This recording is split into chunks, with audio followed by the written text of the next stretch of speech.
The postoperative care is a regular cleaning and rinsing of the nose, included with visits to the doctor to clean out debris in the nose. The postoperative phase is about 2 to 4 weeks, sometimes 6 weeks. Immediately in the postoperative period, the nose is going to feel very blocked. And this has to be explained to the patient. So generally in my patient population, I leave the splint that I put on the nose for 1 week. They don't have any packing inside the nose, so the splint is taken off at the end of 1 week.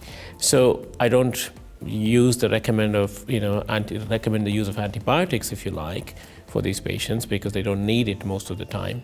Pain is very minimal, but I think keeping away from smoky places, certainly if they're smokers, they must not smoke if they want good results.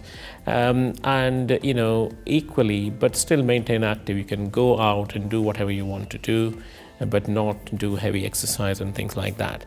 Apart from that, after 1 week, once a splint has come out, sun exposure is very important. I advise my patient not to have sun exposure for 6 months. By that, what I mean is you can go in the sun, but you really have to protect your nose either with a high factor. And the reason for that is you can have a lovely looking nose, but the skin that looks red, because the postoperative skin, if it's sun exposed, it goes red. So you could have a red nose, which is what you don't want to do.